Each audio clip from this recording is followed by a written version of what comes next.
Hello, everybody. I'm back again. It's been 3 years. Before we get into this interview, I'd like to send my condolences to the anointed Francis Kelly, the Sister Louise Patterson. As you guys know, I used to sit up under Bishop G. Patterson's ministry from 1984 until 1986. Francis Kelly is very dear to me.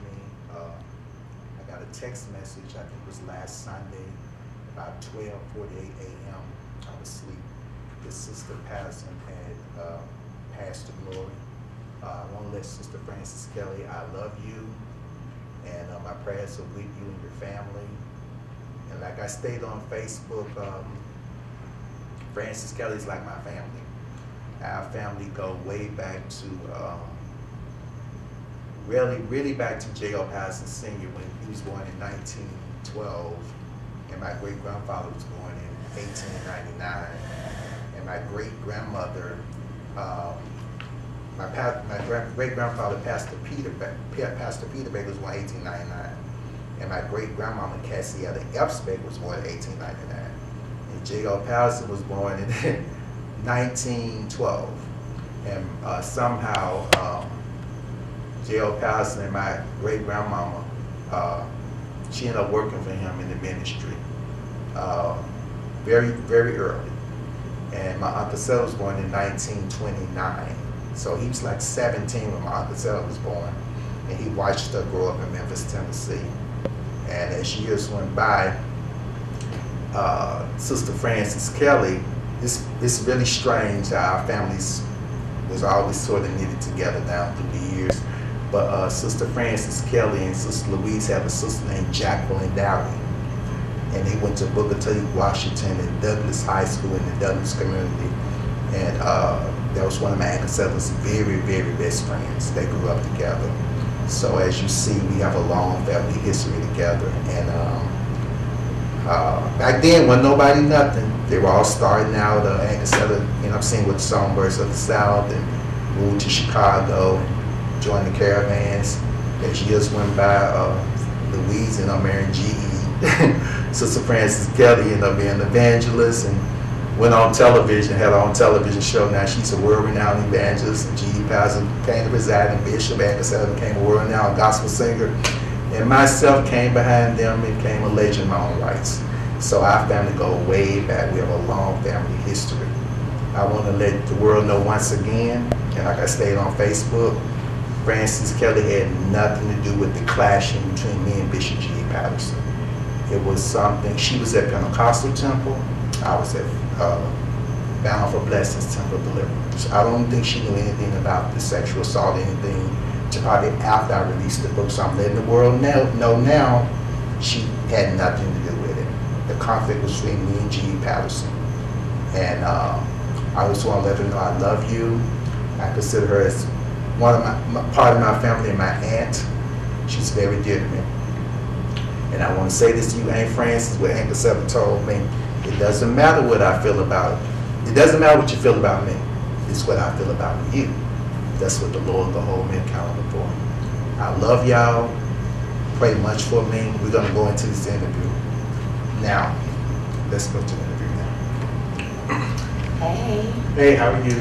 I'm good.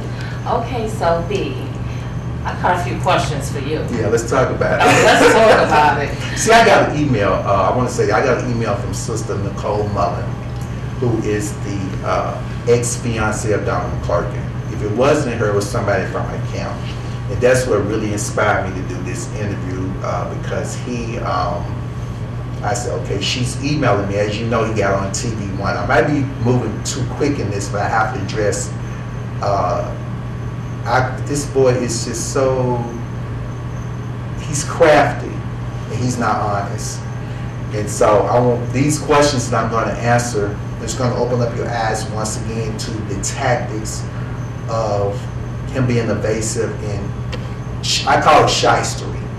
So I want to talk about this because when I did the interview on him and Kirk Franklin, the relationship as him and Nicole Mullen broke up. They broke up, which means probably her eyes were open to the deception of him misleading this woman and not really intend to marry her. So I got an email. If it wasn't from her, it had to be somebody from her account. But we're going to deal with these questions here, and I'm going to answer them for you and open up your eyes again to how satanic this boy really is. Let's go.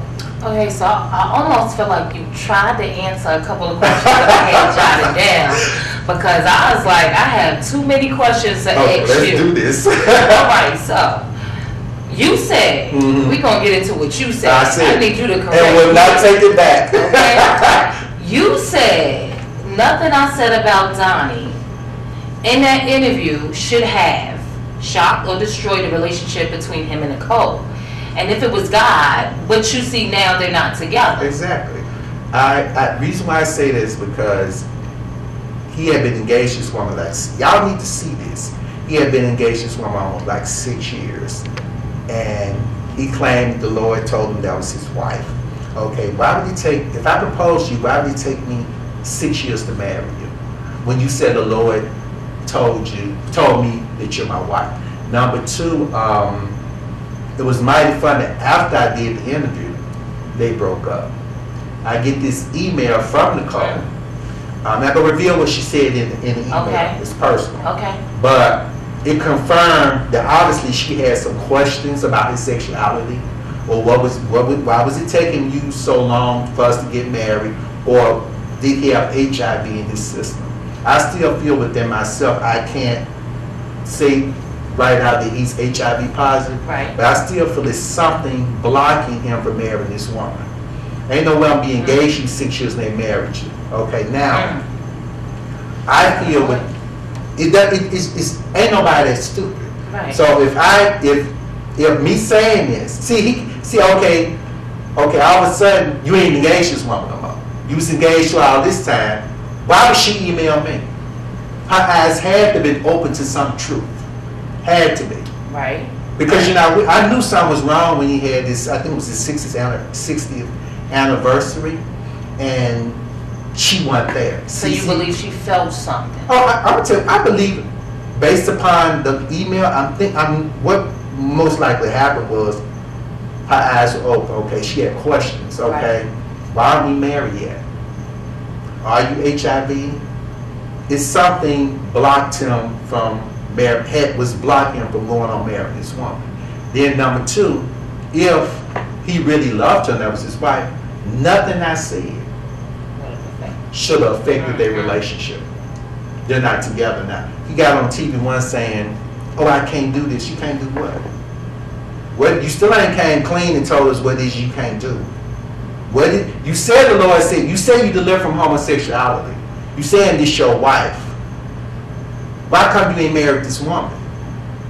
Then you turn around and said, "I can't do this. I'm gonna be alone by myself." Okay, why you gonna be alone by yourself? If you delivered from this, why can't you go on to be with a woman now? Right. What's really blocking you?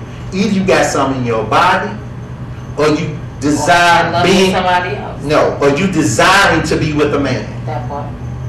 Next question. You said a whole lot. Not go too long with the You said a whole lot. This boy is a hypocrite. And see, what made me do this is I'm going too fast. Come on. Oh yeah, this is the beginning. Yeah, it's one trick after another. It's just one.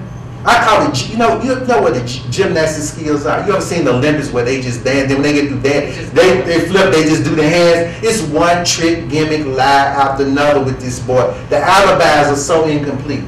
When you go get the real, see, I can see the guy. Ain't no way in the world I'm gonna mislead this woman. See, first of all, he evil. He can't have a heart. There's got to be about him. How could I maliciously mislead you 6 years? Tell you I'm gonna marry you. Could have been the money saying I'm married you, and you ain't married this woman. Then when I exposed it in the interview, all of a sudden now you're not together with her. It's some truth in it. And what it was, her eyes were open. I intend to set you free, Nicole, because he was never intending on marrying you. He wasn't going to marry you. And now that it's out in the open, he's saying, "Oh, I can't do." He keep wanting this pity party from the media. Okay, you were raped. Okay, you were molested when you were 8. Get over it. You 60-something now.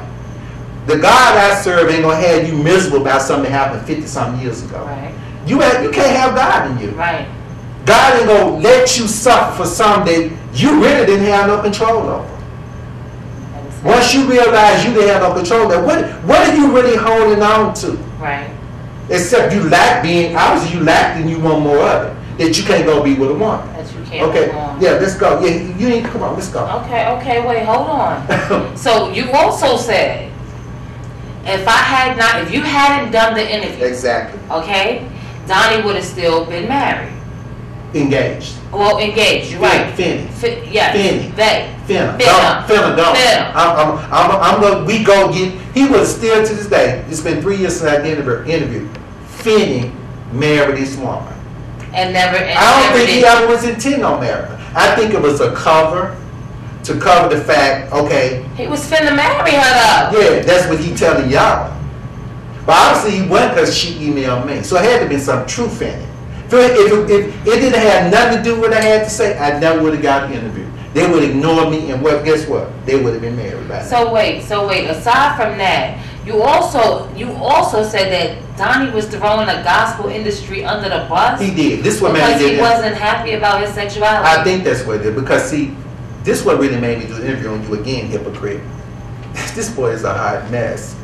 This boy is a crossover gospel artist. What that means, his music is being played on the R&B stations. Okay.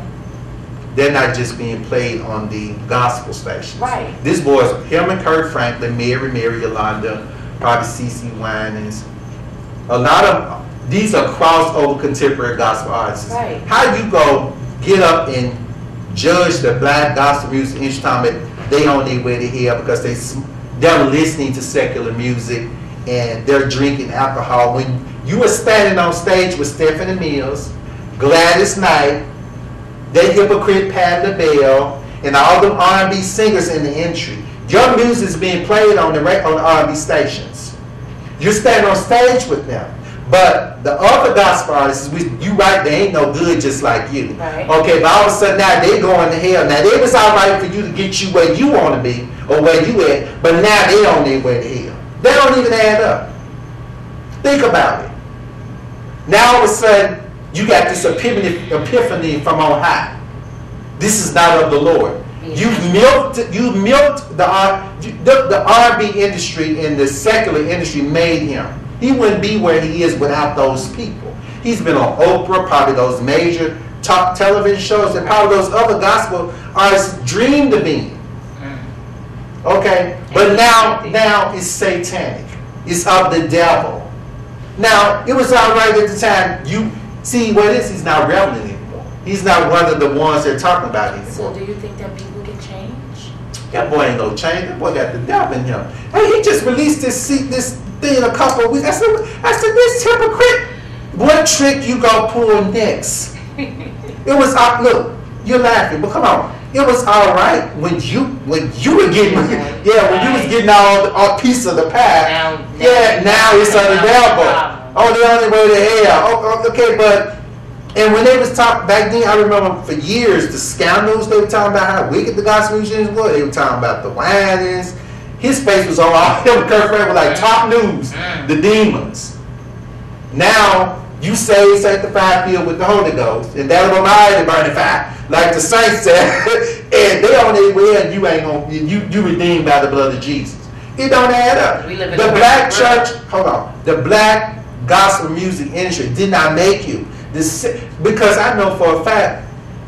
I knew an artist that was on back then. It's called Savoy Records. This is Malachi. Now I knew an artist that was on Savoy Records back in the 80s, and he told me, he said, Lerone, we only have to sell 20,000 units to keep our recording contract. That means 20,000 albums. Okay. That ain't nothing. Right. They weren't even making that.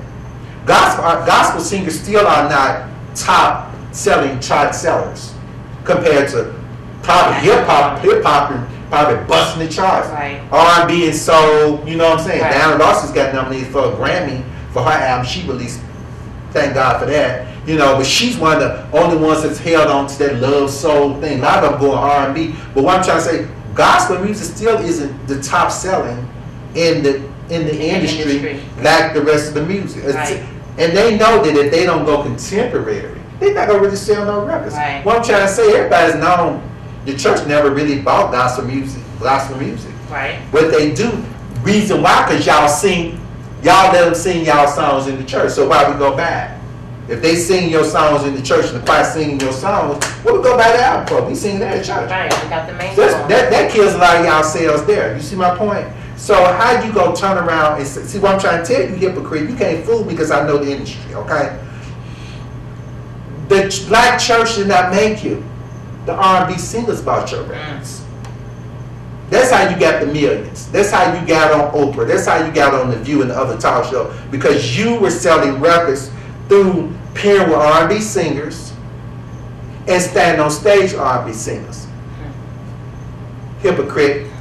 Come on, bring it on. You dealing with somebody know. Listen, because I wrote this all the way down. Okay, so now you also said if he was truly saved, he would not have went along with any of it. He would not have went along with any of it in the beginning. From the beginning, because ain't no real if it's not of God. Godly. If it's not of God. Gotcha. The Holy Ghost would say, no, this ain't me. I'm gonna use the example of me being at G.E. Patterson's church. When I had the thing going on with him, I felt convicted. I pulled out and left the church because I felt a conviction from on high. Right. Okay. I just stayed there and milk it for everything I wanted.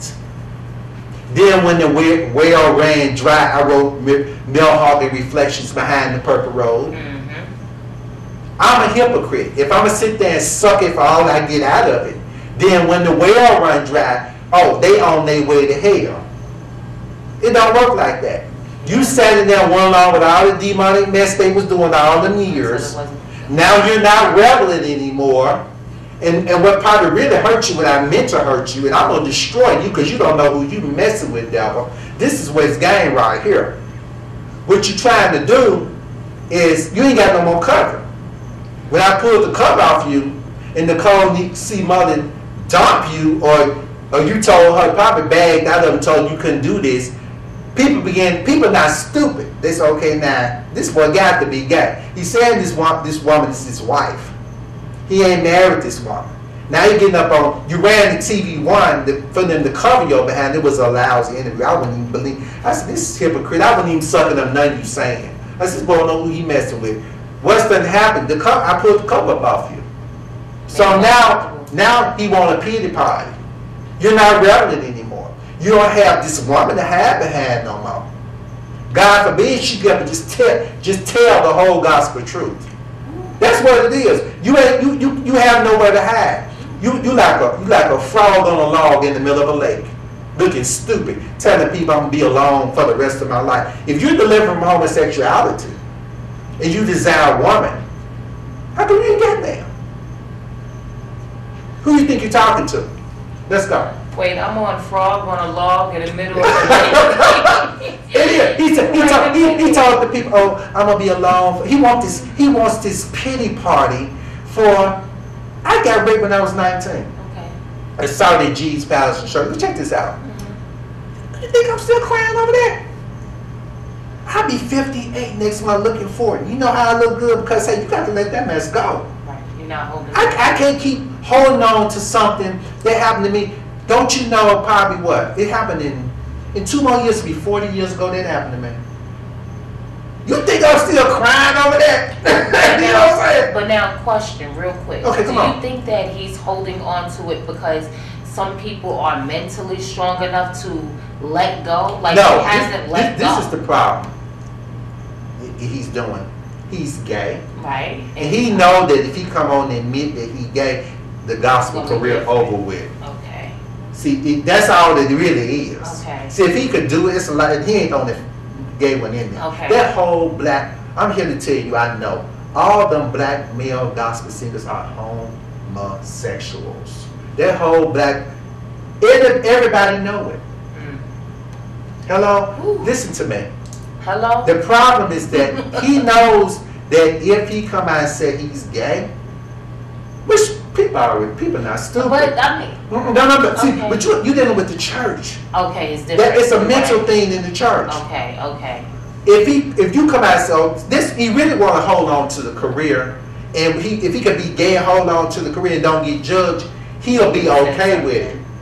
But he can't. He know that if he's okay, I'm gay, it's over. he already fearful. He already fearful because I put the cover off of him. Okay. Now Nicole C. Mullen ain't with you no more. Okay. What you gonna do now? Right. You said you delivered from this. This ain't a problem with you. But you're telling people over here that I'm gonna be alone for the rest of my life. That ain't adding up. I mean, come on, right? I mean, wait. So let's reiterate this. Okay. Because I remember earlier you said something. So I just want to go back to what you said and just remind the people. So you said that how is he going to throw the R&B soul singers under the bus? Exactly. When the fame he got from them. From them. Okay. He, Patti and Gladys and probably Stephanie Mills. He's been. So it wasn't because of his actual talent. Well, yeah, but okay. I'm saying what I'm trying to say, he got a video now where he's bashing the gospel. They helped, right. They were listening to secular artists. They gave. I'm telling y'all hypocrites now, and I put it in all my interviews. I am gonna keep on listening to Miss Diana Ross. I don't play none of you hypocrites in my house. Miss Diana Ross ain't going nowhere. You hear me? Not over none of you hypocrites. Everybody know y'all ain't no much some homonging, nothing. Well, see, half of them wish they could be R&B singers. And I guarantee you say you loyal to the Lord, loyal to God. Soon as a person offer you an R&B contract, you think they ain't gonna take it. But you love the Lord and won't take it back until you get that offer. I don't know who you hypocrites fooling because half of them R&B singers come out the black church. It ain't a black face in the music industry, in jazz, blues, whatever. Right. That whole industry come out the black church. They sang in somebody's choir. you know what I'm saying? All right, so wait. All right, so off of Donnie. No, are we through with that? We done with Donnie. Okay. We done with Donnie because I want to get to the T. I want to get to the T. Hold on, but do you see what I'm saying? I get exactly what you're saying. How are you gonna throw? I mean, I have to say this. I mean, let me calm down. How are you sure I got all the questions for him? Oh, 1,000%. How are you going to throw the gospel music industry under the bus for listening to secular music? Right. When you have appeared with these people, when you would not be who you are if you had not gone through these people to get where you are today. And if it was such a sin and abomination, the spirit would have convicted if you were saved. The relation like I said with Bishop G. Pastor. When stuff was going on, I couldn't take it. I felt convicted by the spirit, so guess what? I got up and left. I didn't stand there and get all out, wanted out of it. Right. Then when because this is the problem. This is a song Expo. You ever heard a group called Expose? Seasons change. Right. People change. Right. The season has changed. You're not relevant anymore. And you got other artists out there. Like that. Yeah. That's you can't handle it. That's the problem with that Dyke Cher. See, she keep trying to hold on to stuff. Because she don't want to let go. She don't want to let go. See, once you get it, it's a bad feeling. And see, that lets me know you're not serving God. Because you was in the spirit, so okay, God's okay, let this go. Transfer the mantle to this person, let them go on and go on. Right. You see what I'm saying? He keep trying to hold on.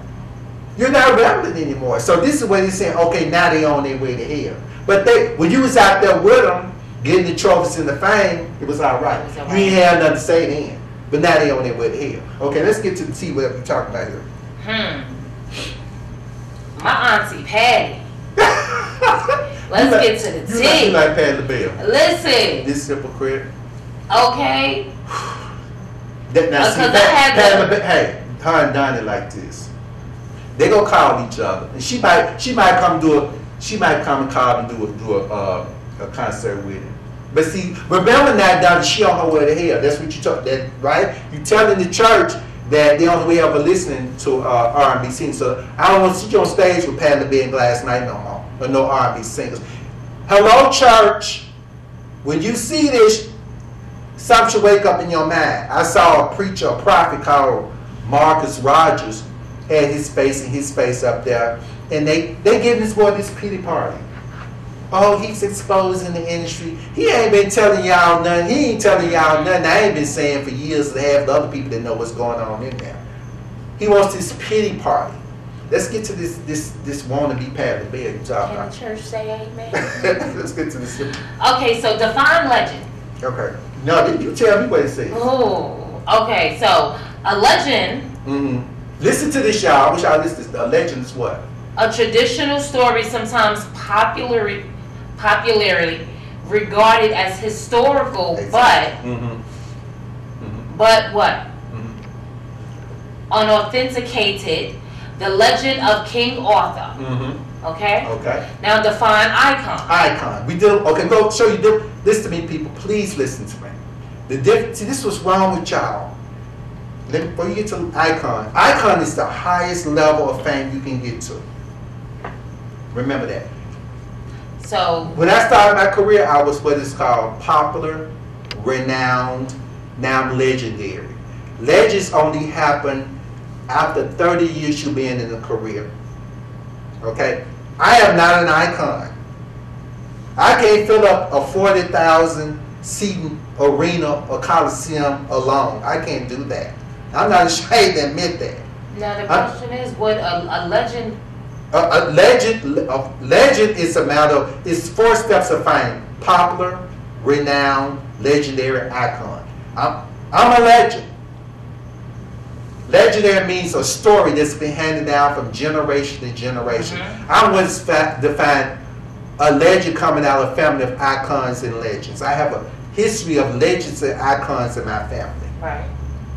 And because of my works, I'm legendary. I'm not an icon. If I do a greater works, which I plan to start recording in the future, when I die, I will most definitely be an icon. Okay?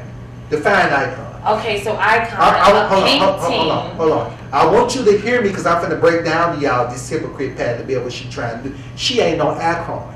Let's go. Okay, so an icon, a painting of Jesus Christ. Who? This is a person you worship. Icons are people you worship. Read slowly.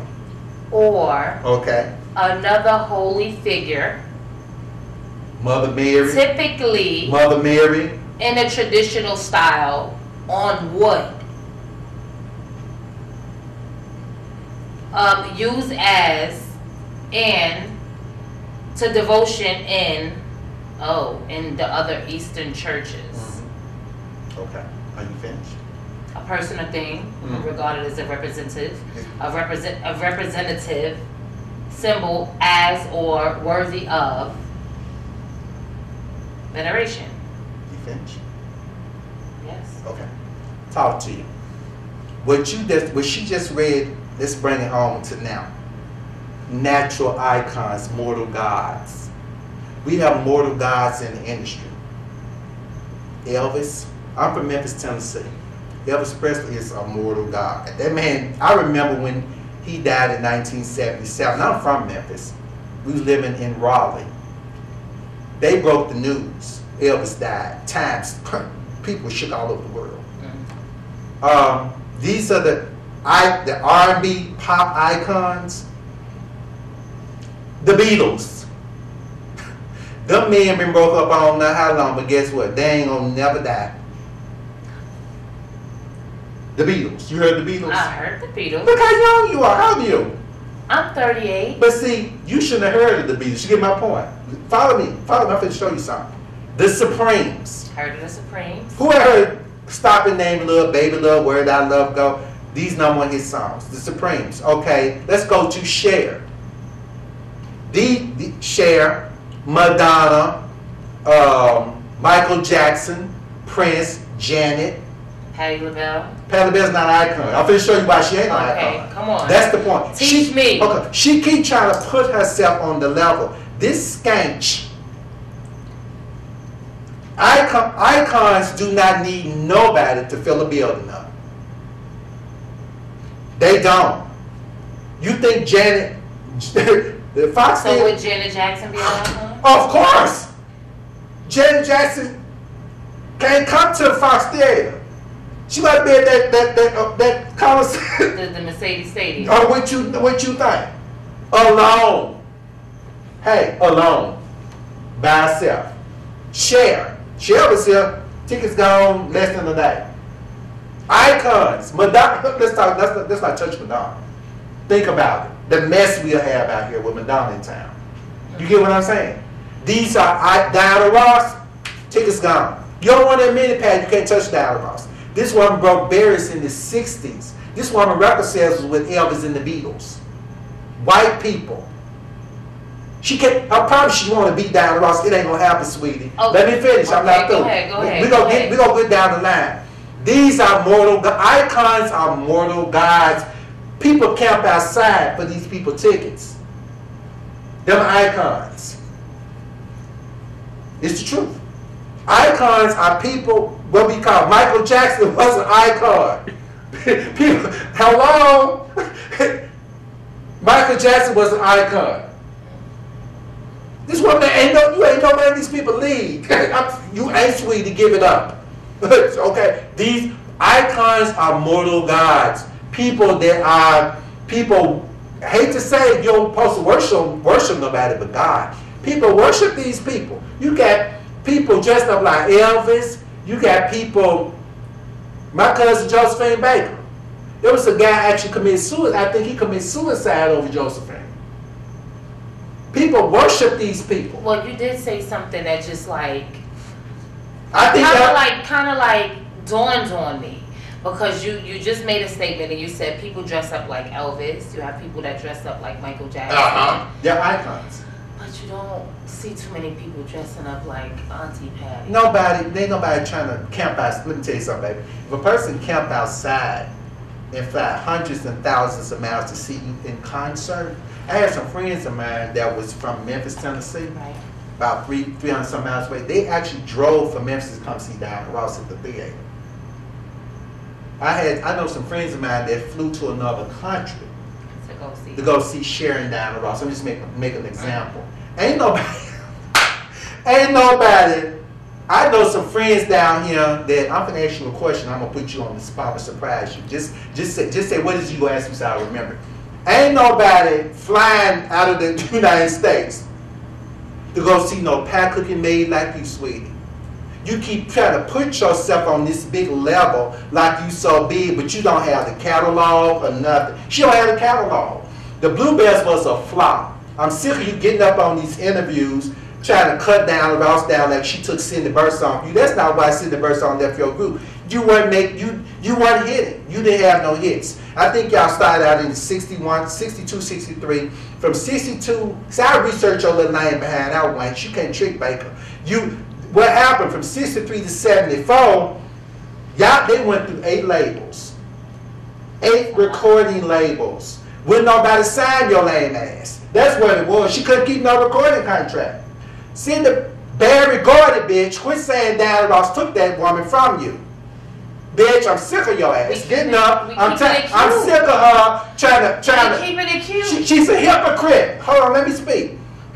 Barry Gordy went to Cindy Burson and said, look, I want you to sing with the spring. Diamond didn't have nothing to do with that. She wrote in Secrets of a Sparrow. Hello? You keep trying to blame her because you want to be her. You calling down. What you calling down Ross for? If she done stabbed you in your back like you said she did, why you even call? Right or wrong? If I'm so nasty, low down, and underhanded, why you calling? You do for one moment. If I did all this to you, why you calling me? Why you want to be my friend? Oh, it's in the past. She claimed they're friends since in the past. But you okay, when that man asked you that question, if Diana Ross was your friend, and just say you did something to me. And we cool now, right? Okay. And then Tony come to you and said, look, I heard Baker did da. You know, he come to me, guess what I'm gonna say? Look, me and her cool, that's in the past. Right. I ain't gonna talk about it no more. The Bible says thrown in the sea of forgiveness. Child, yeah, honey, she went in my dressing room and oh, she gets up. She's still emotional. Her whole demeanor changed. Oh yeah, but you telling people you an icon, but yet, skank, you was at the Fox Theater dragging Stephanie Mills behind you. Why you need Stephanie Mills and Gladys Knight to help fill up a $4,600 $600 seating capacity theater? If you're an icon now. Speaking hold on. If you're an icon, hold on. Yeah, wait a minute. If you're an icon, icons don't need nobody what? Right or wrong? That was my Can I get an amen? Amen. That was my next question. You think one mama Cher and Madonna and Diana need Gladys Knight? They have to fill up a theater? They don't. You must be reading my mind, though. You must have knew because I was definitely about. See, y'all need to hear this because see, I'm so black. I don't know why y'all don't read nothing. Y'all don't read. She called it CBS Good Morning for Memphis. What your lying behind? What you on there for? You ain't got no album out. You ain't, nothing. Only time you should be going to the media, bitch, is when you are up, finna promote something. She get up there and folks, she know, yeah. Diana Ross came in my dressing room and Sydney Birdsong. That woman was grown. If you ought to be mad at anybody, you ought to be mad at Sydney Birdsong. But now Sydney Birdsong ain't Diana Ross. So and the interview she did was with Revolt. Let's look at this helper. Who you think you fooling? Okay, she had to look for some publicity because guess what? It got Diana Ross' name on the head. Okay, if the interview was about anything else, it would just say Patti Labelle talks to Revolt. Now you got a Patti Labelle drama with Diana Ross, but you claim you cool with Diana Ross. So it had to be, because you know that if you just put it up there, we won't get no ratings. It's got probably 500,000 ratings on. Now why? Because Miss Time is Diana Ross' name attached to. Who do you think you tricking? Then you dragging Stephanie Mills and Gladys Knight across the nation behind your name behind, puking up on stage. You dealing with Mr. Baker, Wanch. I'm sick of your trash. Okay? Come on. So I'm going to just guess that you ain't never tried the pie. I ain't going to eat it. Okay. See, I'm the one for it. Okay. And you know where this coming from. You touch my mantle. I'm going to destroy you. It ain't over till you out of here. Let's go. Okay, so you know what? The crazy thing about it, I was going to ask about the Gladys Knight and Stephanie Mills thing. Please. I was, but so we're gonna let's reiterate. Baby, that. I love me. I wrote it down, and it's like you was just reading my mind. Steph never knew love like this before. Ain't that the jail? Steph, don't let her use you like that, baby. Friends, love me some so Steph. you said I've been blowing me. Hey, Steph. Steph, I would have came see you if you didn't have that thing with you, baby. Next time, look, Steph, never knew love like this before. You don't need her. Don't let her use you. Come on. So, but you said, so we're just gonna, you said Patti Labelle has to use Miss Gladys. Yes. Stephanie Mills. Yes. And other legendary singers to fill up a 40,000 not 40. Oh, 4,000. I said 40. I'm sorry, you said 4,000. She do. You said 4,000. When I bashed her behind, I know she listened to me. And real icons don't need. They don't need it. Anyone to fill up a venue. Cher at the arena. Did you hear about it with her? I mean, she can if she hold on. If they would, guess what? She promoting them, and because she needing to buy the tickets. You think for one moment Janet needs somebody to be Tony? You think Janet needs somebody? Miss Janet Jackson. It's like I'm listening and then I'm thinking about the pies and I ain't really like the pies. Yeah, so I'm like, dang, I can't even help. I can't even help Auntie right now. This woman is a hoax because there's no evidence of you. Your catalog is poor, sweetie. Her probably she started out in the '60s with the Beatles and Elvis and Diana Ross, and she ain't really pivoted. That's her problem. You haven't pivoted. Like my Aunt Shirley, my Aunt Jackie say, and my mama's younger sister, her word is pivot. You haven't pivoted. You haven't grown. You taking crumbs from the table. Any little crumb that you can get, you take. She's not an icon. I'm here to tell you, people will tell you, Elvis, people still worship Elvis. They love them Elvis President Beatles. Them people talking about, she got on Rebo. Oh, the Supremes, the Supremes ain't gone nowhere, baby. I know some 12-year-old girls can stand and sing Stop in the Name of Love. So, and it came out in 1965. So wait, using the names, do you think that Auntie Patti is using these people's names? Let me tell you what she did. She get in an interview. To stay relevant? Yeah, she used, hold on, like the interview, you can see her attaching Aretha Franklin and Diana Ross name in the interviews. Every interview she doing, she keep trying to put herself on the level. You're not equal. So you don't feel like they're on the same level? You tell me. Now this is what I want to ask you before you go back to the next question. Come on. No, hold on. I'm going to ask you some questions before you get to the next question. Okay, let's Name me five Patti Labelle songs right now. Real quick, bring it on. Come on. And then ask me name some Diana Ross songs. Come on. If only you knew. That's one. Here we go. Oh shoot. Don't do it for me. Do it for them. Look at the camera. Talk to me. I got it on the tip of my She didn't tongue. know. She didn't know I was gonna ask her this, y'all. I did not know that. You better ask me about Miss Ross. We'll be here all night. No, I can't even do it. I just. Tony, I think I bought some water. Don't do that. I'm gonna give you. I'm letting you think. Don't do this for me. Y'all, we didn't rehearse this, but come on, name her songs. Can I Google Do you it? know any songs? No, don't Google them. You should know them by heart since you said you like them. No. Listen, hold on. I do that all the time. So people, they say they love. You know how like you get a brain freeze though. I had some friends of mine who actually said, you know, they be telling me, you know, your girl comes. I said, who? I said, well, I started laughing. Hold on. I said, okay, name me some of her songs. Lady Mosley, that's okay, I'm listening. Like you do. They don't know. She don't have no songs. Sorry, y'all. The song she did in the Blue. So you name me two songs. Name me another one. Name me Auntie Patti's song. I ain't feeling that gonna lie. I don't care what you. I ain't know about nothing she had and wouldn't know Okay. that. Hold on 1 minute. Let me tell you this. When she was in the Blue, I'm trying. See, you people need to. When I talk to y'all, people know me. I keep it 100, baby. Y'all can't really get mad at me because you know what? It's time.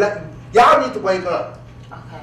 Quit supporting this hoax. She's a hoax. Liar. She's a hoax and a liar, manipulating the media, jumping on these TV shows. She's jealous. She hasn't pivoted. You up on Facebook, you and Glass giving a free concert, trying to stay relevant on Facebook. I'm about to. Hold on. Her hits in the Bluebells was Lady Mosley, which I think came out in 74, and Over the Rainbow. Everybody know Over the Rainbow was from the Wizard of Oz with Jude the God. And they really ain't your song. That's 2 songs. Where the hits at? You went through 8 labels. Where the hits? On my own. Okay, it took you that long to come up with? Okay, 2. What, name something else. You looking it up. You can't do that. See, she cheating. She cheating. You can't do that. All right. You see my point? I'm not. You got to think. Don't ask me about Miss Diana Ross. Don't do that to yourself. Oh, I go Lord, on. Auntie Patti, I tried. I can go on. Please tell these people we ain't rehearsed this. We really did not rehearse So this. they won't find out. I really have a list of questions. Thank you. And it was We so many rehearsed this. questions. So I really had to write I'm it sick down. of this piece of trash, this maid. And I think this is another thing about your discussing behind. Why do you keep touching on these little girls? Every time you see her, oh, my babies, touching on these like Jennifer Hudson and Mariah Carey and Brand. Oh, these my little girls. She just keep touching on these little girls. Oh, your hair's so pretty. Are you a dyke? I mean, for real. She call me Mama Pat. Why you keep touching on these girls like this? You are not their mother. They have a mother. I wish a man would come to me and say, yo, you my brother. Yeah, hugging on me. I'll spit it in the nigga, baby. Pop it in his But you a face. man, it's different. No. Ain't no 7 to 8 year old woman. She just, baby, call me Mama Pat. Just why you always touch on these girls? Because she an icon, she said. But, okay, you know what? If you're an icon, there should be, all I'm saying, if you're an icon, where's the evidence? You don't have the catalog. But you know, like, okay. Okay, now. So what you're saying may have some truth to it, right? I ain't no have, it is. Because I need you to, it took I'm definitely not, I'm not going I'm going to give you a little mercy because you 38. Go ahead. But when y'all call, I just love this guy. Okay, but name some of her song. I always test people. Lady Mosley, then they go, I said, okay, I'm listening. I just love them talk. No, but you know, it's a lot of these women in the industry that are singers that look up to Auntie Patti. But they kind of, guess what? That Wayne came down the road. She ain't Cher. Now, she ain't no icon. She ain't Auntie Janet. Diana Ross is popping too. But now, the thing that didn't tell you something. Diana Ross, when she cut the album, I said, okay, I'm gonna get it. But Diana Ross don't have to cut no more records. All right, wait, hold on. Let's be realistic. Let's get to this. You dare not ask me. Please don't ask me about that. I need to get to Look, this. I call that Diana Ross songs and tell you what year they came out. No. What song the album's on? No, because More this his, right here is stop how and dance love up. More his fastest ring, 1965. Hello, Where Did Our Love Go? 1964. Baby Love on there. Standing at the crossroads. Love, run, run, run. Hello, Someday We'll Be Together, Cream of the Crop album. Hello, last album was Farewell, 1970. Solo album, 1970. Ain't no matter how you know, reach out and tell But it just somebody. sounds like you like Auntie Diana better. I'm still waiting, 1970. Oh, I sure do, 1970. Do you know you're going to album Diana Ross? Hello, I thought it took a little time to learn about loving. That's my song right there. That's the song after theme from Mahogany on side one of the LP. Wait, so this is the Upside Down, yeah. Come on, this is the 1980 album Diana. I'm coming out, 1980. I need to know this. Why Do Fools Fall in Love, 1981. Mirror, Mirror on the Wall on there. Never Too Late. What else? Think I'm in love. Think I'm in love. Think I'm in love again. That's on the Why Do Fools Fall in Love album. Silky Electric, Muscles Roll for Diana Ross. It's a cartoon character on it. Hello. Need I go on and on and on? You made sit down, please. Let's go. So this is something. Chain Reaction, 1985 album. Eating Alive. I don't want to get eaten alive. Okay, I can't hear it. Oh my God, Auntie, I'm trying to help you. You can't help that, man. So now this is what you said, and I really wanted to get to this part. You said that Auntie Patti hasn't broken any racial She ain't broken no barriers racial barriers, nobody. for her black people. She ain't did it. She hasn't. Her catalog. Like your cousin. Not. Okay. Josephine. Like Lena Horne. Josephine. Okay. Lena Horne. Like Miss Gail Fisher. Let's deal with Gail Fisher. When you talk about racial, see what made Diana. See this. She jealous because she was. See whether she started out around time Diana Ross did. Okay. And the Supremes broke the racial barrier. Okay. Because they were on Ed Sullivan shows. Oprah Winfrey said, you know, it was strange because the day they was on Ed Sullivan show, December 27, 1964. Right. Was my mama had me that morning like 12:46 in the morning, or 12:45, about 12:43 a.m. 64. That night. Somebody's Look, that night. That wasn't here. The day I was born, that night, my mama holding me. That night, my mom probably was in the bed in the hospital holding me, and they was watching the Supremes on Ed Sullivan show. 3 black women. Oprah said, I started crying. Oprah said, no, I probably was like bucking, like, ooh, you know. But I'm just saying, it was strange day. Her first appearance was the day I was born. It was like destiny. I ended up loving this one. But hold on. Oprah said, color folk on TV. He said people right to TV to see the prank because they broke a racial barrier for black people. And that's what it is about Diana Ross. She ain't broken no barriers. Diana Ross is, you know, did you see what she sang for the Queen before the Queen died a couple months ago? Oh, really? A sea. You know what a sea is? You can't see the end of a sea. Oh, wow. All you see is just water. Right. People was They was there. This flooded. You need to give up, sweetie. You done missed the mark. Oh, I'm so sick you getting up on these TV shows. You are lame. You a hoax. Where's the catalog? You could probably get all her little hits on one CD. And they'll probably throw, I say 13 songs on one CD. But you throw your 4, 5 little hits, wherever they are on one, they'll probably throw some on there to make it 13 that ain't hits. Because you ain't got none. Okay, now let me say this. Because you She said pathetic. one of the most, you said one of the most disgusting things you saw Auntie Patti do. You said you saw Auntie Patti pull out a pistol and put it on the table. On the television. That's how pathetic the television star with Lee Daniels. Yes. She played the part of Queen Latifah. And it's so funny because I was an extra in that show. You were? I was. A couple of series that they had. Were you in it? I was an extra. So I was a security guard. No, I was a correction officer at one of the points of Saw when they had the correctional They officer when filmed were it in the here. jail. Yes. It was, I heard the Morehouse professors were trying to get it pulled off TV because it was just degrading to the black people. This is how disgusting she is. She'll take any crumb from the end, but you're so mega. That's crazy. You're such an icon. When you're an icon, you don't have to take the crumbs. Right. Okay, check this out.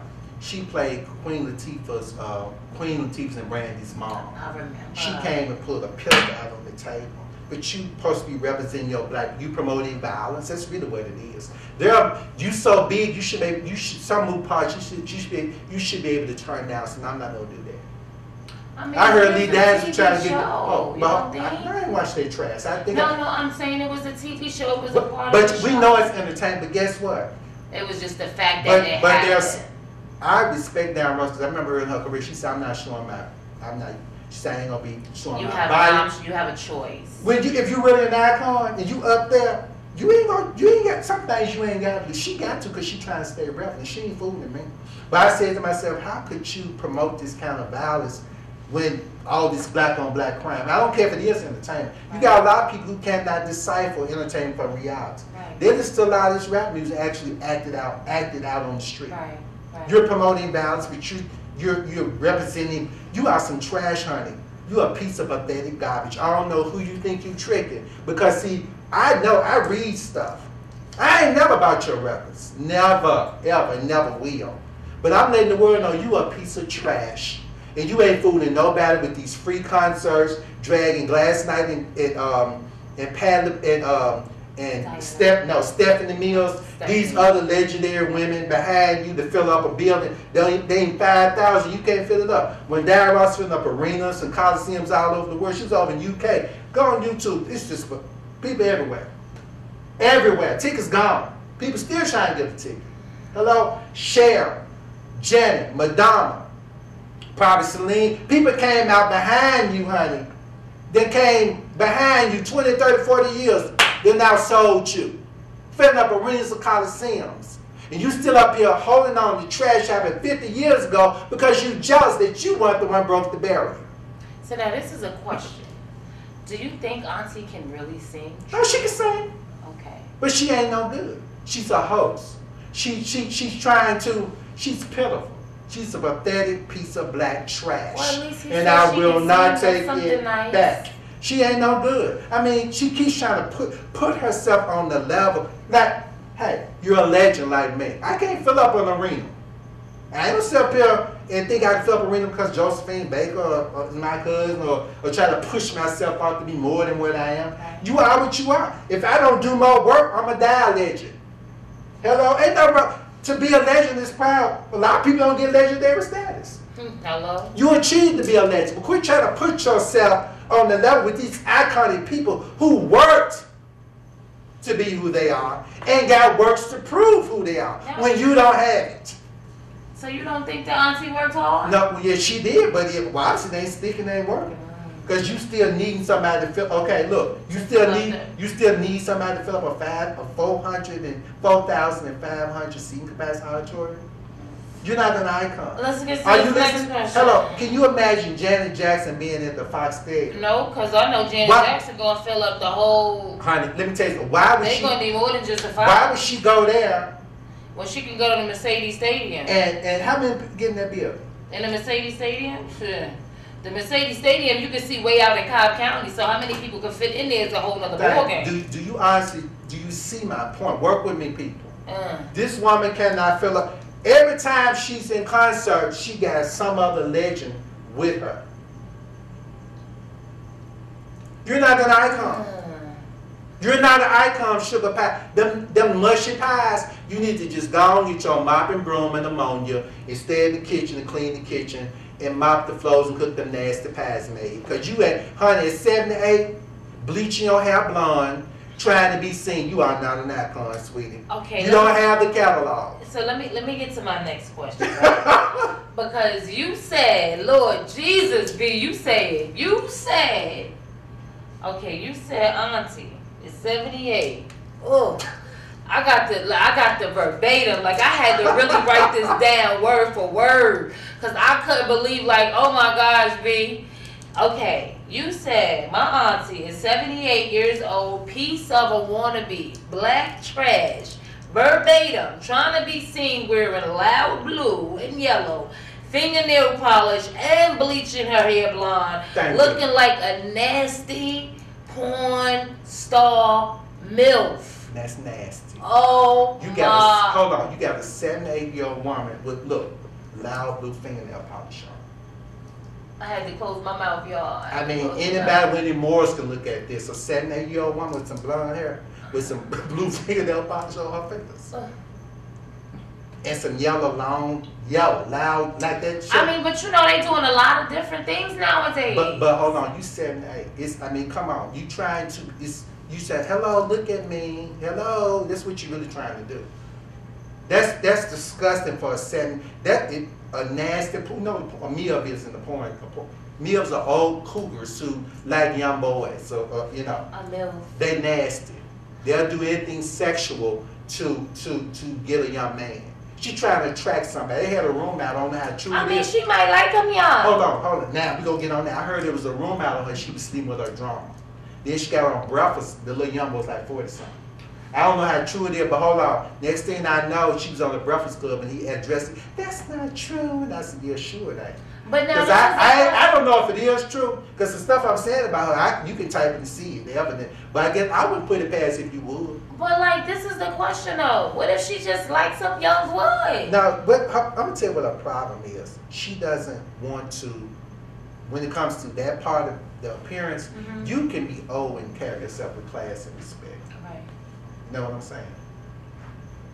It's the way you carry yourself. Now this is a question that I've asked. She don't want to get old. We all gonna get old. And this is you can look good. You can still look good to be old. Right, but this is the thing, because your age, because you're 78, does that mean that you're required to act a certain way or dress a certain way or? You know, I'm telling you. No, this is just. This woman is delusional. She's saying stuff that's not true. Right. I mean, yeah, okay. You're speaking stuff that's not really. It's like you're. I mean, sometimes the young ones be. Okay, what I'm saying is that. I was on that. But hold on. I'll be 58 next month, December 27th. I look 40. But hold on, let me say this. Thank God, because I take care of myself. Let me tell you something. I would feel disgusting if I brought a 19 or 20-year-old, 21-year-old girl to my mom's house and my sister's house. 1,000%. For the holidays. 1,000%. I feel like.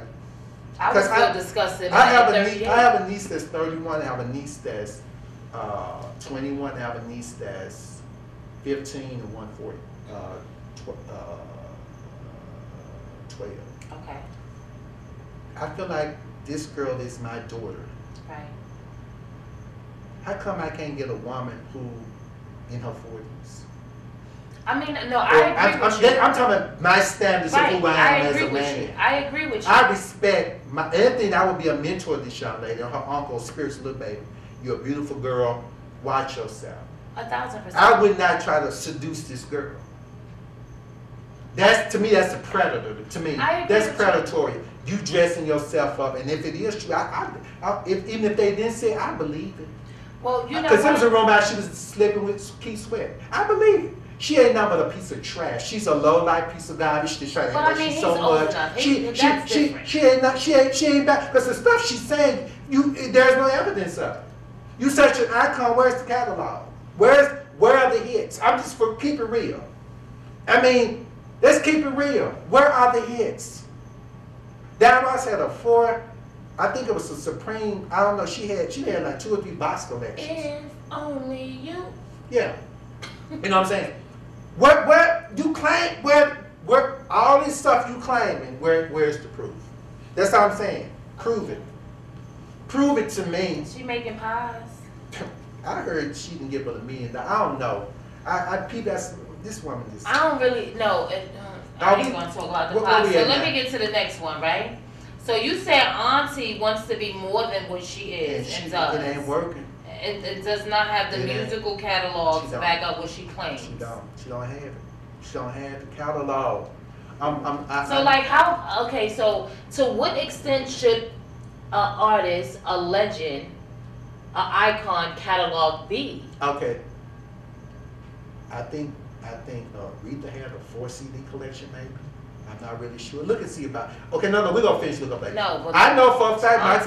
Rita. Hold on, I know one thing. My mama Dallas Ross had a collection 4 CD.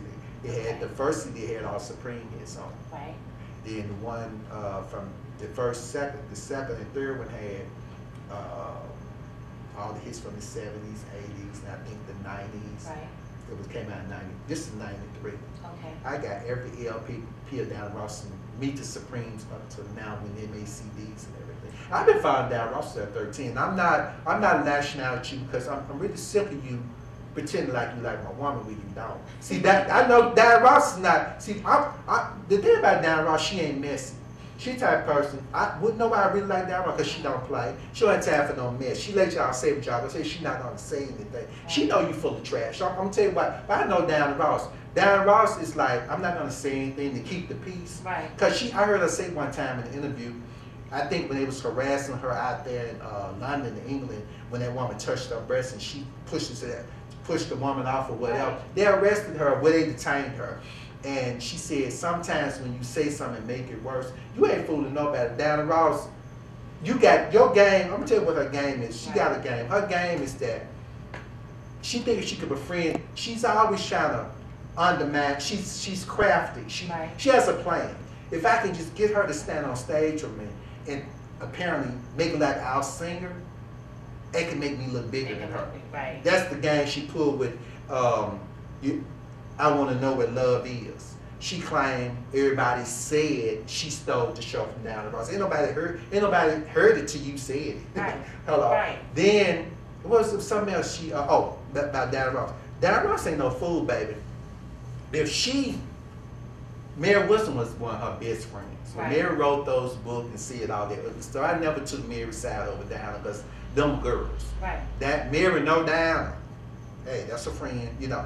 But Down Ross ain't no fool. If she kept Mary Wilson at arm's length and Mary cut them records with her and that was her friend, do you think for one moment she don't see you for the snake you are? You crazy. She loved Mary, but she never responded to that stuff. But she had to. I heard her say, when Mary attacked the Supremes, Down Ross is smart, I love her. Right. If I keep my mouth like Miss Ross, I'll be a multi-millionaire by now. But see, I call y'all D-Money behinds out. Down Ross smart, hold on. She got on the interview with Barbara Walsh. She said, you know, Mary made the allegations and ripped the two up. Down said, well, sometimes I feel like I have to let go. She said, I've been there for Mary. I've tried to love Mary. But for some reason, Mary kept holding the grudge. You know what I'm saying? Do you think for one moment that you called her Down Ross, and she may laugh with you and grin and smile with you, but she ain't no fool. You think for one moment that woman know that you ain't jealous of her? That you want to try to undermine her when her and Mary was cut the records like that? And I was so proud of her when she finally said out her mouth. And Down Ross don't play, but she threw. And Mary turned around and attacked the two got broke up. And Down said, sometimes I have to let go. Right. And you can let go of people and still be kind to them. Mm-hmm. You know what I'm saying? Mm-hmm. But Mary passed away last year and they never did the Supreme tour. You see what I'm saying? Mm-hmm. But do you think for one moment, she'll probably let you call, she may call, hey, how you doing, girl? And I'm quite sure you done ran me down to it. But guess what? I don't think she gonna believe you because I've been following Down Ross since I was 13. Mm-hmm. I got every album that woman ever made. She'll listen to you. But that woman ain't stupid. You think for one moment that woman know that you ain't nothing but a snake in the grass, but she gonna be kind to you because that woman been in that industry long as she have. She know every slimy snakes, every snail, and every dog, cricket, crevice, and then you one of them, baby. You ain't fooling nobody but yourself. Okay, so wait, I got a couple of more questions that I had to write down. But before we get to that, what's one of your favorite Diana Ross songs? Oh, baby. Supreme favorite song is Reflections of the Way Life Used to Be because I named my book Malehogany Reflections behind the purple robe. But you talking about Down Ross songs, do you even have one or is too many? You know what? Reflections. I played Reflections yesterday, I think it was. Okay. Because for some reason my friends be telling me you are stuck back in time. But I'm not happy with the times. Do you feel like you're stuck back in time? I don't think I'm missing anything. Okay. Because of the way I was raised, I have a lot of strong convictions. And God has given me the power of correction. I'm correcting this lame woman. She is. Y'all quit giving her these TV appearances. When she call y'all, say, look, are you finna be in a movie? Are you finna cut an album? Don't book her. Because she ain't doing nothing but trying to act like she more than what she is. Okay. Sweetie, you need to get over. You ain't no icon, honey. There's nothing proving that you're an icon. Okay, wait. Okay, now, hold on. Went back to my downright songs. Okay. Reflections is my favorite. I don't feel like I'm missing anything because I look at this. I'm a man of morals and standards. Okay. I just can't go along with a lot of this stuff going on. And people sell their soul out for a dime. I agree with you. I can't do it. I agree with you. I can't do it. I cannot go along. Maybe because my mama gave me things. I mean, you were raised with morals. Yes. My mama taught me right from wrong. I was raised. Yes. These people don't have no morals. And when I see a lot of this stuff, I said, but you didn't get it the right way. The thing about it is a lot of these people, they're easily bought. Yeah. And it's like, you know, when you're not easily bought, like you can't, you don't have a monetary value upon yourself. You know, it's just like I work hard and I make the money for my hard work rather than you buying me. Mm-hmm. You know, and so you know, you have morals. You were raised differently. I try. I think that a lot of times, and it's not to say that, because some people are raised with morals but still do what they want when it comes to money. Exactly. And it's like, it's almost like power. Mm-hmm. You get what I'm saying? Yeah. It's like they never had. It's a long process. It's almost like something that you wanted so bad that you never had, and then you have the opportunity of gaining it. However, you have to be willing to give up something. I always, you don't know how much I pray. I said, God, I have so many people just want what I got, but they don't understand that. But a lot of times it's not even material. It's my inner power. I know it's something in me. Mm-hmm. I'm gonna tell you, I am not a hypocrite, and I have a strong gift in me. You can sing all day long to me. Mm-hmm. You can preach all day long, but guess what? I can see inside you. Mm-hmm. You understand what I'm saying? You can't trick me. You can't deceive me. And my mama always, I'm the only boy out of 4 children. My mama gave me cars. My mama sent me to school in dress shoes. When I was a little boy, my mama sent me to school in dress shoes. I see from the shoes you got on now. My mama taught me how to. It started somewhere. Hold on. My mama sent me to school in dress shoes and dress pants and dress shirts when the other boys had tennis shoes on and jeans. And the boys used to hate me. They didn't jump on me. But it was a form of jealousy because they didn't My mama understand. kept me together. My mama told me, don't you know about walk on you? My mama told me, speak up for yourself. My mama said, you don't have to say yes, ma'am, or yes, sir.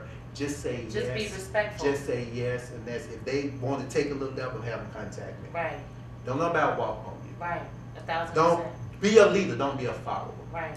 You see what I'm saying? My mama took me to church at age 7. And when you lead by example. I was raised in church since 7. My right. Pastor Andrew Jackson, if I went to Mount Pleasant, my pastor taught us right from wrong. Andrew Jackson, New York? No, Andrew Jackson, he lives in Memphis. Oh, I was about to say that.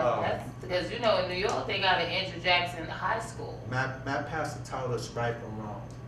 Okay. If you go be saved, be saved. You don't be having sex, don't be drinking alcohol, don't be smoking. I was taught, ain't but right or wrong. Ain't no in between. No gray areas. I try to stay out the gray. And it is a battle because temptations are out there. Mm-hmm. I am not a hypocrite. And when you practice right and walk in right long enough, you can see hypocrisy. Mm-hmm. It's a radar. You just can tell when something ain't right. It's back to old Donnie.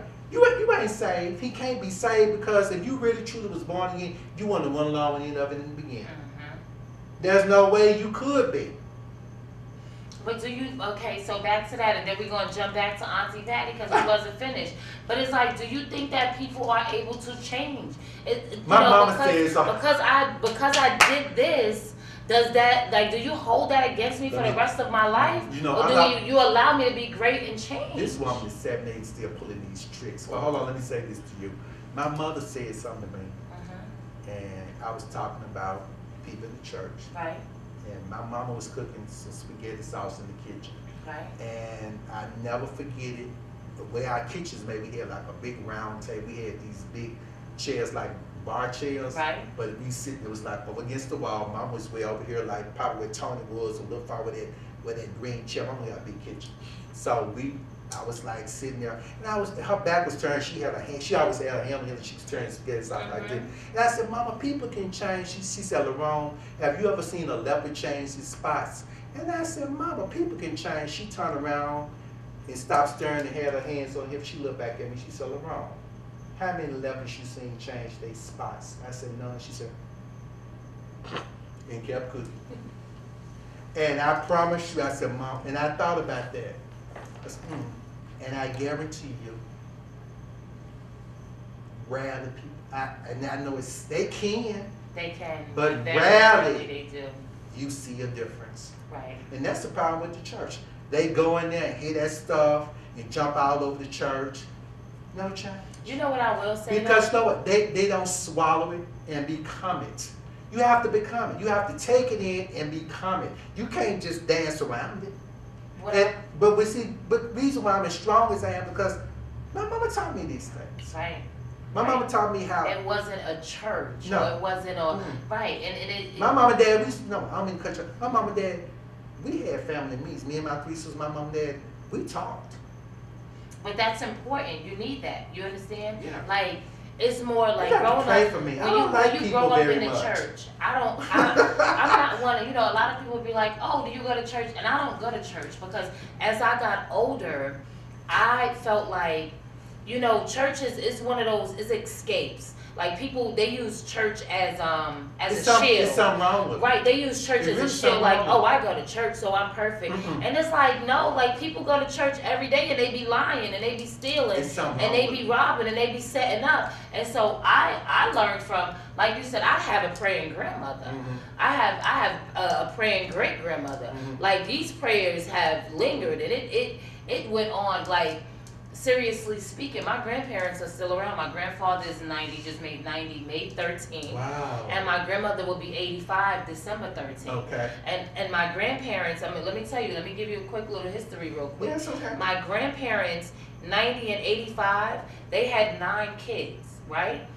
No lie. I'm just going to start from them. On from their 9 to from their kids, grandkids, great-grands, great-great-great.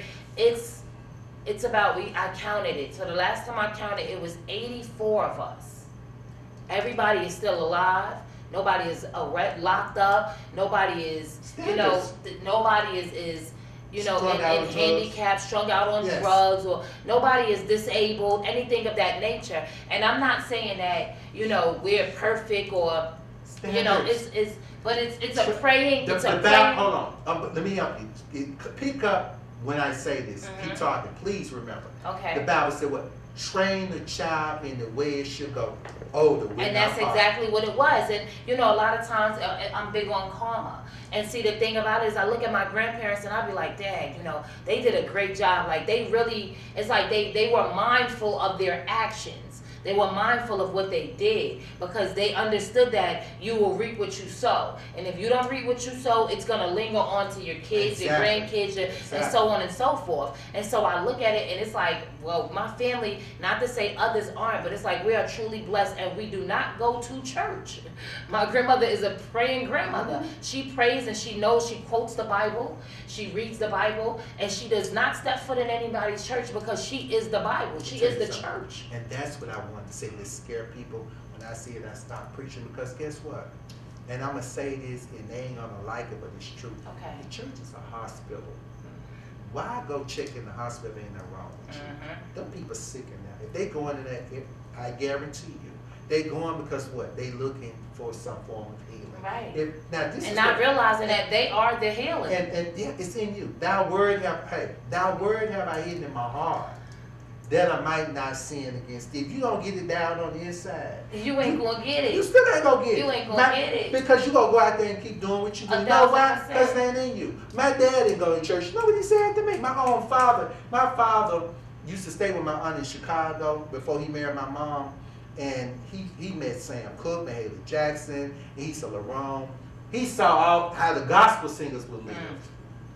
And he told me one time on the phone, some years ago before he pays Lerone, either they get it or they don't. No, they don't. Either they get it or they don't. They don't understand. If that's really a heaven and hell, y'all going straight to hell. But you ain't fooling nobody but yourself. Why you going in there? Why you go to the doctor and say, okay, look, you got high blood pressure. You can take these pills once a day. Either they get it and you don't take it. You don't want to be here. You don't want to be. You know what? Why you going in there?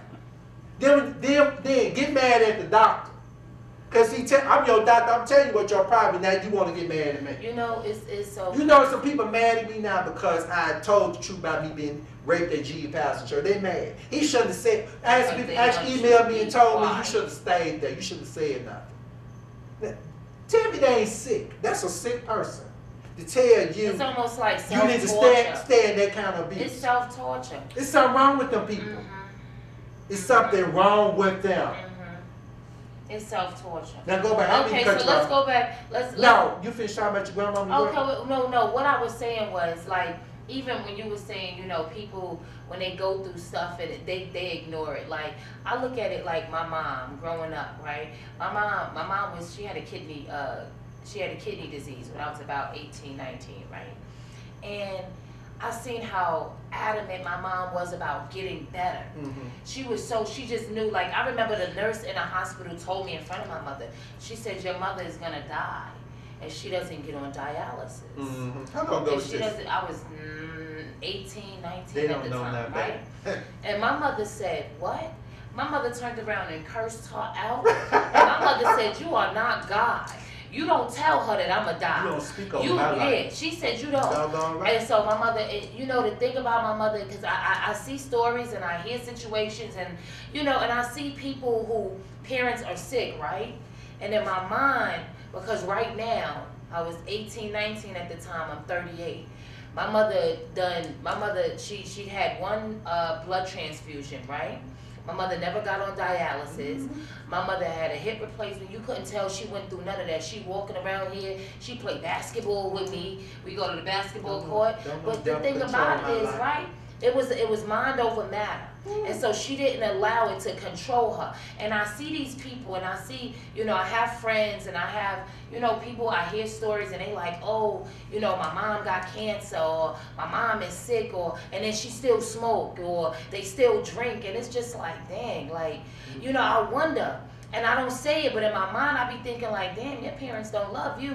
Because my mother, she said, I was going to live for you because I know you wasn't ready for me to go. You couldn't handle this world by yourself. So I just prayed and I just stayed strong. And she stopped doing whatever it was that wasn't conducive to her well-being.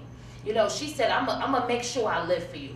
And she did. And so when I see people going through health issues and it's like, your parents ain't stopped smoking for you. I haven't smoked a cigarette in 2.5 years. And I had a cyst on my breast, and I didn't know what it was, right?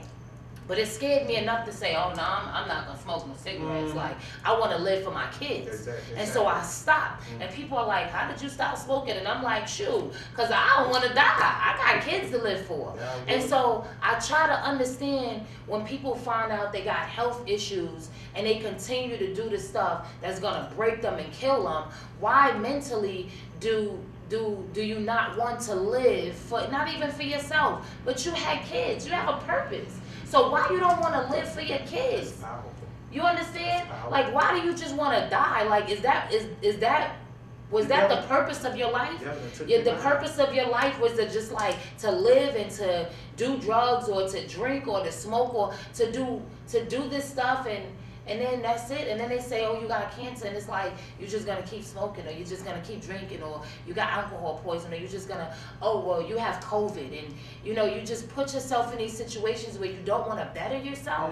It's like, it's really, I tell people when you're sick, It's a mental thing. Mm-hmm. Because see, your mind goes first. Mm-hmm. Your mind goes before everything else. And as long as your mind say, I'm going to die, your body is going to die. Because your body is feeding off of what your brain is giving it. You understand? Your brain is saying, oh, I'm done. And so your body is like, I don't want to wake up. I don't want to work hard. I don't want to work out. I want to stay 500 pounds and be obese and then die because I'm overweight. No, tell yourself you're going to be great and you're going to better yourself, and know that you have it in you to want to live. It's like nobody has a purpose anymore. Yeah, who don't?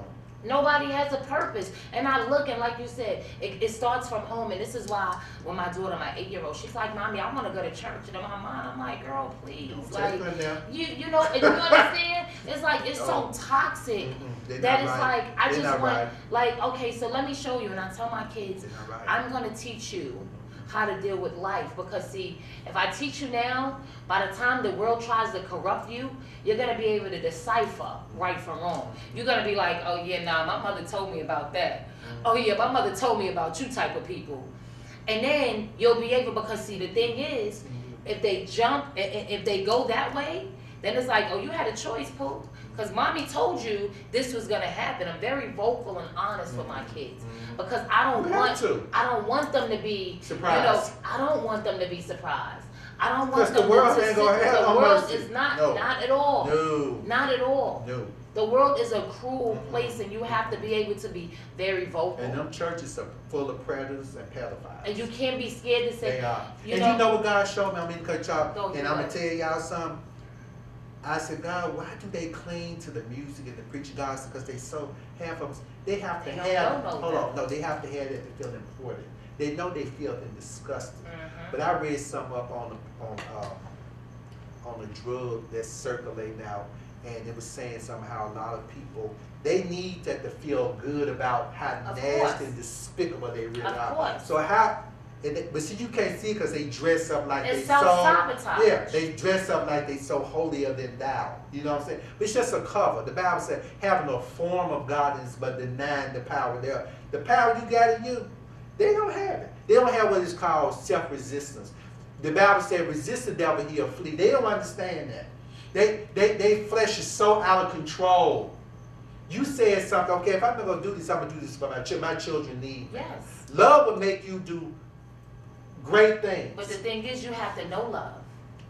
True. They don't know love. You get what I'm saying? No, you have to know love. No, if you don't know love, there's a difference between love and sex. Between love and sex. There's definitely a difference. And if you don't know love, how can you expect to love something so much to wanna live for it? Amen. You get what I'm saying? Right. I love my kids to the point where, you know, I always thank God to, you know, guide and protect and to love on these babies.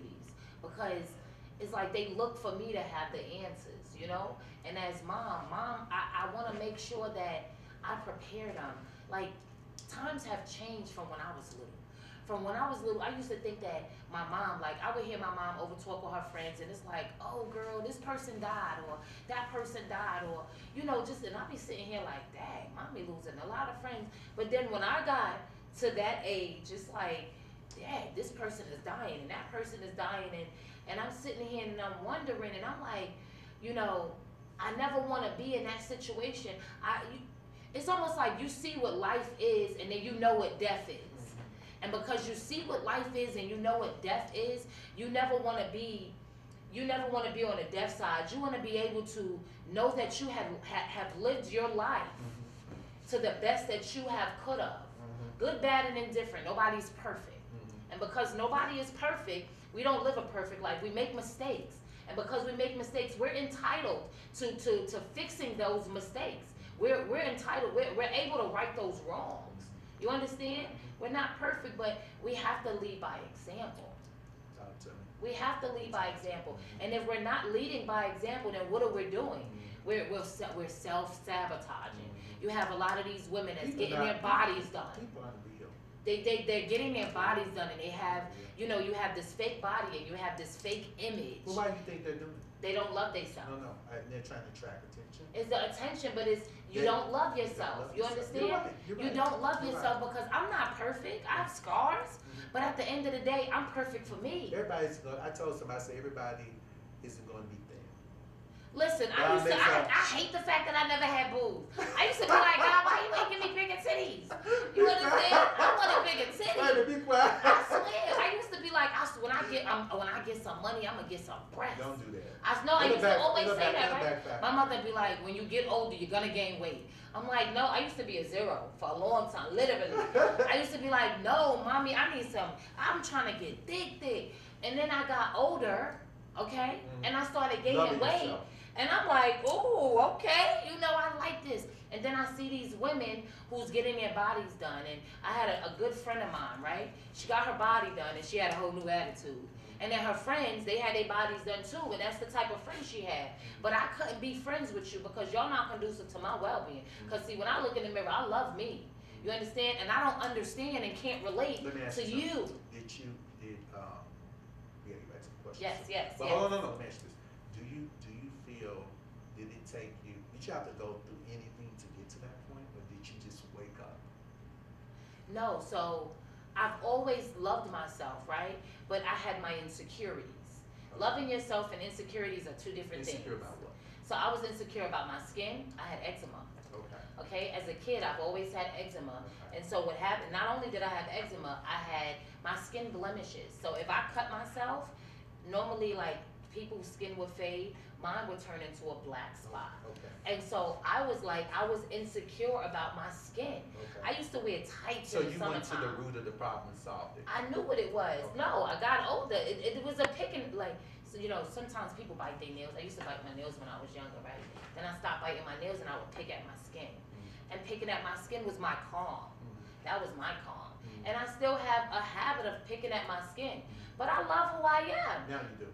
I still do. Skin and all, because what I realized is, listen, men gonna like you bad skin or not. They gonna love you regardless. But you just gotta love you. I don't know what it's like, to not love as far as my body shape. I don't know what that's like. You're a pretty lady, so I don't know what you're talking about. I mean, that's the thing. Okay. So I don't look in the mirror and be like, Dad, I don't like who I am. I want to get surgery, or I don't know what that is. And I teach my girls that. So you think, okay, back to the question. So do you feel that, we got to get back to the question. Yes.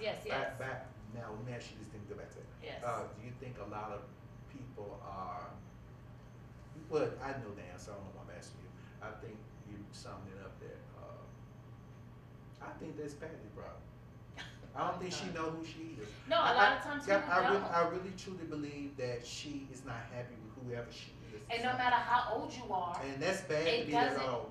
Imagine and it's strange because I really, people say I never met nobody like you, but I really have never lost myself in no. As much as I love Diana Ross or love, people, public figures on television, I never wanted to be them.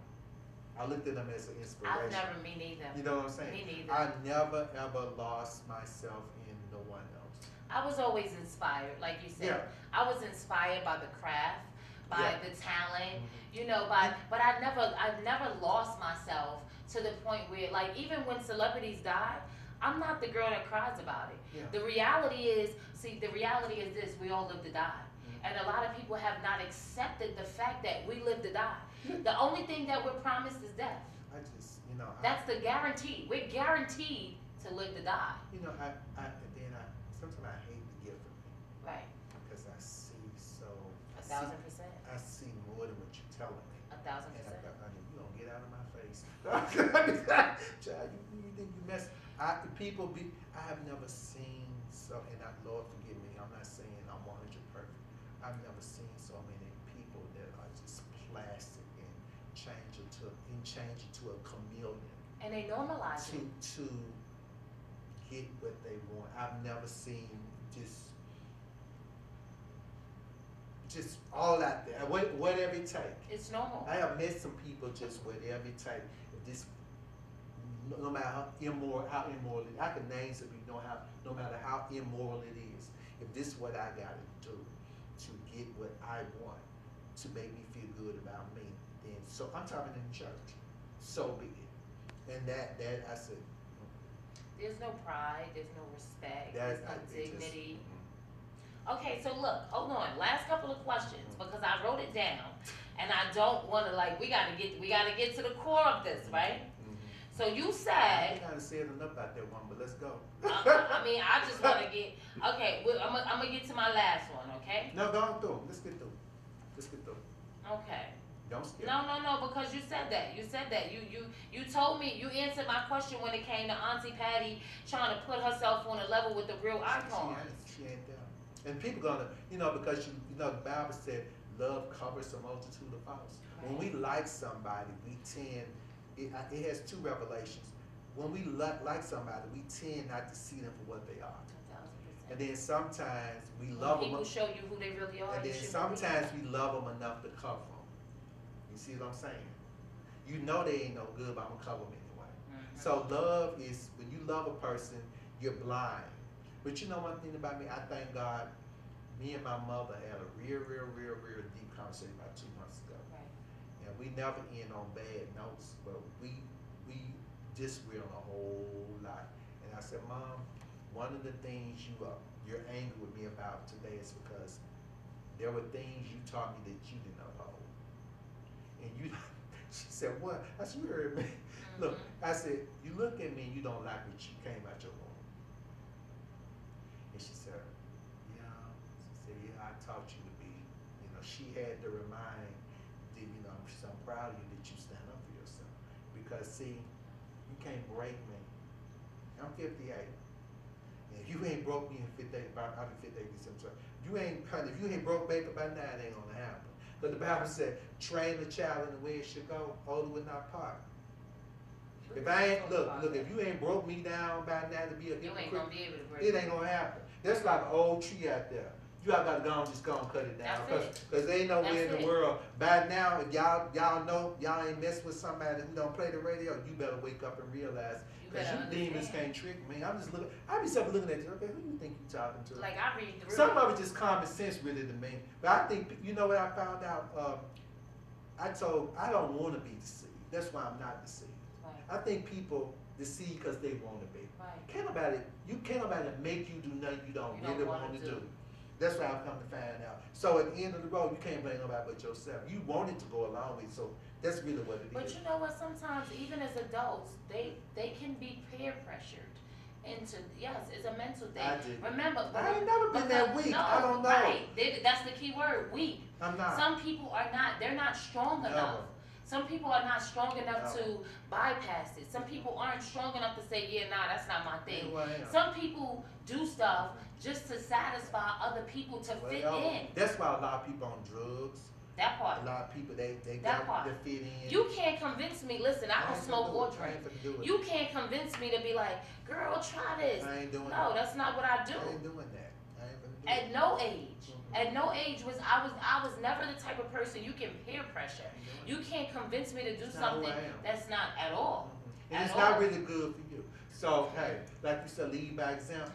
I'm showing you the right way. When half the people that you watch have people that went along with, look at how they are. I'm gonna show you. Look at how they are today. Look at where they are today. So let's go to this last one. So the last question of the night. Okay, hopefully. You said Auntie Patty says she is going to release a new album and Mariah Carey will be on the album. Now, okay, Miss Icon. What you think about that? Miss Icon, why you need Patty on the album? Because you know it ain't going to sell. I mean, it ain't like Mariah doing nothing big neither though. Okay, but she can fill up arena. She can fill up arena. You can, why, that, see, look. Why you need? Because they waiting for Mariah. Thank you. Some people they waiting on. They waiting for Mariah. I ain't gonna lie to you. Look, I told somebody about 2 weeks ago, and they said, when the album coming out? We ain't heard it. And I said, okay, kept going. I got some people, they just be laughing. They be laughing. Like, right. They be laughing. And you know you tell the truth. She ain't got the songs. You know what I'm saying? Now, see, why you cutting the album and putting it around because you know it ain't no sale without it on it. That's really being realistic. It wouldn't sell. Right. If Mariah Carey's on it, it's going to get some attention. This is what I heard through the grapevine, you putting her on there.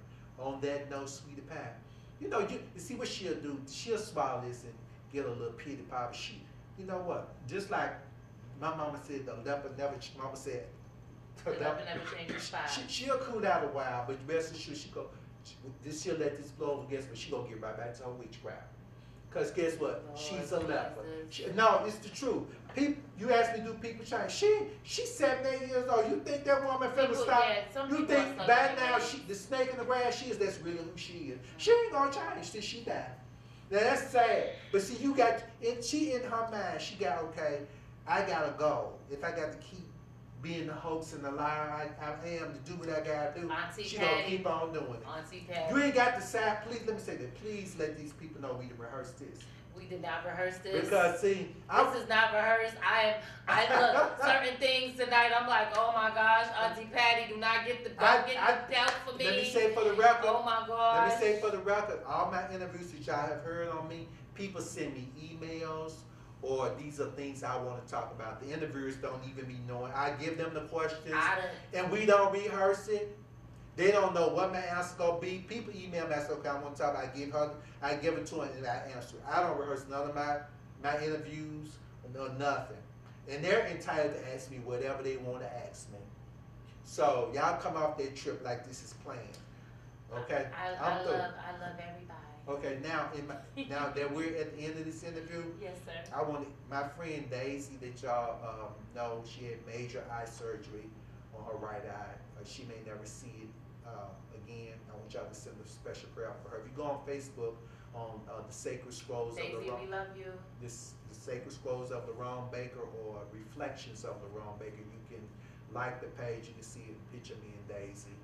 You can't tell she has some glasses on. She had to cut at the top of her eyebrow up here to get to her eye. And we're praying that God, they're saying she won't see it in that eye again. But know God is a miracle worker. 1000%. Now, before we leave, I want to introduce to you my new friend here. I want her to tell y'all her name and a little bit about her. Then we're going to close out. Let's go. Hey, you guys. My name is Shauna Shannon, known as Ice the Gemini. ICEDAGMINI. Follow me on Instagram. I am from Queens, New York. Been living in Atlanta for 25 years. So Atlanta is definitely home. What I tell people is New York gave birth to me, but Atlanta raised me. I'm everything. You're every woman, like your cousin. I'm every woman. So, but in all seriousness, I'm a writer. I published my first poetry book back in June 2019. It's called Talent Trapped, and I chose that name because I just feel like there's so much talent just trapped inside of me that in my poems you can't really decipher what is what I'm talking about, any and everything. I am a rapper. I'm a writer. I am an extra in films, movies, videos. I am your all-around girl. But I tell people, first and foremost, I am a mother.